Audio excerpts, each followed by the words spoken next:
Today, we become legends. The 10.10 meta is starting to settle in, and there's been a lot of change since my last update to the top 3 gods for every role series, which was in 10.8 before the Season of Celebration even launched, which was a huge game changer. So here's my updated picks for the top 3 gods for every role in patch 10.10. Huge thank you to Honkai Star Rail for sponsoring this video. The new multi-platform galactic fantasy RPG from the makers of Genshin Impact just got a major update. Witness the epilogue of the story of Jianshu Luofu and embark on a grand spacefaring adventure in update 1.3 for Honkai Star Rail. With all new limited 5-star characters Imbibitor Lune, who has mastered the ability to manipulate water and life, and Fu Zhuan, who heads the Divination Commission, there's always new ways to explore and play Honkai Star Rail. Version 1.3 also adds an all-new roguelike gameplay mode with high replayability where you can hone your skills and try out new ways to play. Hit the link in the description to download Honkai Star Rail for free and use the redemption code on screen to get 50 free Stellar Jade. Thank you again to Honkai Star Rail for sponsoring this video, and thank you, dear viewer, for your time. Back to the video. So kicking things off with the solo laners, we have a new face that's been storming the meta, and that is of course Amaterasu. Since her buff in 10.9 that gave her free attack speed on her 1, as well as the addition of golden gooseberries, Ama has started to dominate games from the solo lane. She's not a lane bully by any means, but gooseberries helps her compete with pressure solo laners and survive to that mid to late game where her teamfight using dazzling offensive and objective presence with her passive and 1 aura make her an incredibly strong pick right now. Next up is sort of a returning face with Hades, who spent a short while being outside at the very top of the meta but still good, but in my opinion is back in a pretty big way. He's seeing a ton of Pro League bans and picks as well as just dominating the ranked ladder. He's still Hades and so has a slightly weaker late game and team fight than something like Armor, but more than makes up for it with a laning phase that is pretty much unbeatable. If you can translate that lane win into big rotations for the team, then Hades can absolutely win games on his own from solo right now. And finally, there's a familiar face, and that is Wukong, who remains strong even after some nerfs this patch. Wukong just does everything you need from a solo laner pretty well. Is his teamfight better than Armor? No. Is his laning phase better than Hades? Probably not, but he does everything you could possibly need from a solo to a good level. He's arguably the safest god in the game due to his 3 and ult, has great poke and wave clear with the 1, the attack speed reduction on his 2 is surprisingly good in certain matchups, especially Armor, and his teamfight isn't even that bad either. Wukong is still really strong right now, and if you're forced into solo but don't play the role much, he will get you through quite easily. Quick honorable mention to Hercules as well, who, similar to Hades, has been seeing a bit of a resurgence lately and probably partially on the back of Breastplate being a really good option again, which he really loves. He's strong right now, but not quite top 3 in my opinion. Next up, the ADC role, where there's been quite a shake-up since last time. Firstly though, Freya remains strong. Her damage output in the late game is pretty much unmatched, and even with just a few items online, she starts absolutely chunking people.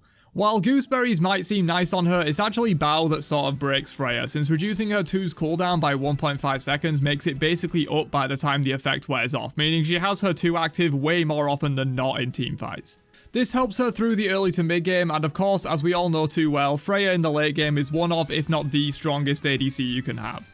Her tower shred is a bit weaker than a typical ADC, but her damage in teamfights and to objectives is just ungodly, and she remains a top 3 ADC at the moment. Next up though, we have a new entry off the back of some major buffs in 10.9, and that's Chernobog. Despite some nerfs in 10.10, he's still pretty insane. The buffs he got rocketed him into the top of the meta, and along with another pick later in the list, has sort of created a mini globals meta, especially in the SPL.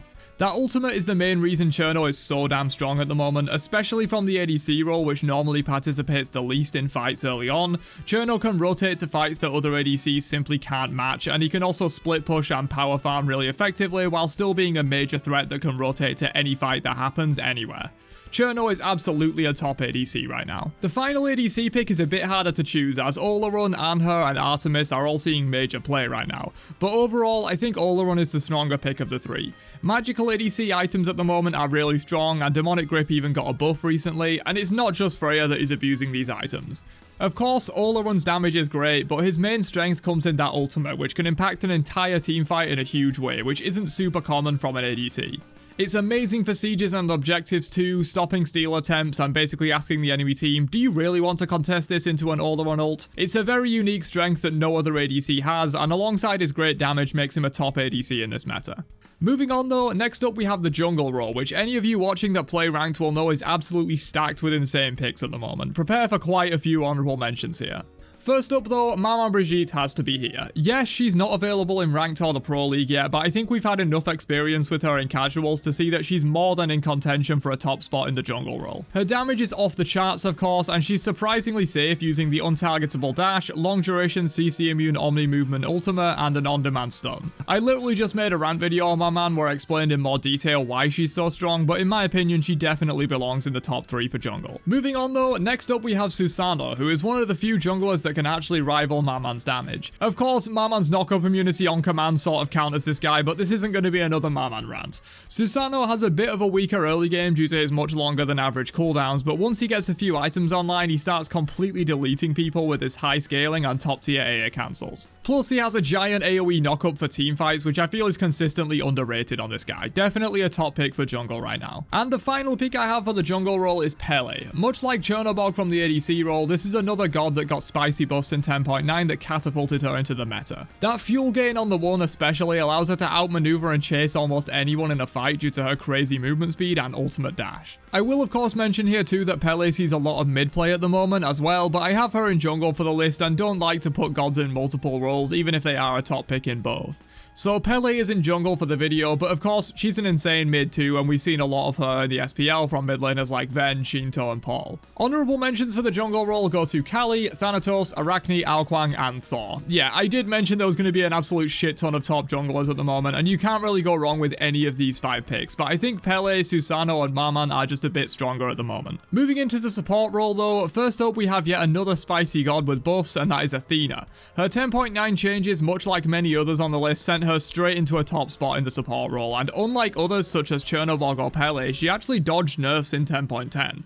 Her global presence is a big reason she's so popular right now, especially in the SPL, where she can make huge plays turning fights in her team's favour where the enemy support can't follow her in time. And of course, Athena's taunt is still basically a death sentence if the enemy doesn't have beads. She's super strong right now. Next up we have Ganesh, who is one of the returning strong support picks from last time. Of course, you're mainly picking Ganesh for that ultimate, which can completely lock down enemies in fights and is great for sieges or defending against sieges. But his silence is also a super underrated part of his kit, which gives him great matchups into a lot of top picks right now. Most notably Athena, as Ganesh can sit in the backline and instantly silence Athena when she dashes in to save his backliners from the taunt. The elephant is absolutely still a top support pick at the moment. The final support was very tough to choose. I considered Charon, Ares, Yamoja and Horus for this spot, which are all amazing picks you can't go wrong with right now. But ultimately I chose Ares for the list. He's one of few aggressive supports that can genuinely carry in ranked and casuals due to his absurd damage output after the buffs he got. His chains, flames, and a few autos can literally 100 to 0 squishies in the early to mid game, which is something very few supports can boast in this meta. He is of course best paired with a good beads burner from solo or jungle, but even without that, he is still insanely strong due to his base kit being one of the best among supports at the moment. Great damage and lockdown from the 1, good clear and damage from the 3, and his 2 goes perpetually underrated, especially since it recently got bonus basic attack damage added to the myriad of buffs that this thing already gives. Ares is absolutely a top support right now, especially for random ranked and casuals carrying. But moving on to our final role, the mid laners. This was another role with a lot of top picks that was sort of hard to choose, but first up we have Raijin, who I think is pretty uncontested right now and definitely deserves a spot on the list. He's another god that got those spicy buffs in 10.9 and is still strong despite being taken down a little bit in 10.10. His damage output throughout basically the entire game is just nuts, and he's surprisingly safe in teamfights due to his ultimate granting long duration CC immunity and having access to the fear to keep him safe. But of course the full damage beams are amazing if he has some setup from his support or solo, and the taunt is amazing if he himself is trying to set up someone else. Very versatile and very high damage, Raijin is absolutely a top mid pick right now. Baba Yaga is next up, who I think is being severely underrated in this meta, possibly due to her being banned from Pro League play for a while due to a bug. She's not picked or banned all that much at the moment, but I think that's a mistake. Her damage output is insane, she's super safe due to the ultimate, and of course, her ability to main build Prophetic Cloak and stack it faster than anyone else in the game. For one item slot, she becomes way tankier than she has any reason to be without sacrificing too much damage. Her win rate is also sky high in Diamond Plus ranked, but almost no one picks her. I think Baba Yaga is criminally underrated at the moment and definitely deserves a top 3 mid placement. The final mid I have for you today is Set, who has been having major breakout performances in the SPL with the likes of Shinto and Paul, proving that assassin mid is absolutely viable, if not better than mages sometimes. Set's potential to almost solo carry fights if left unchecked makes him an incredibly scary pick to face if the enemy is good with him.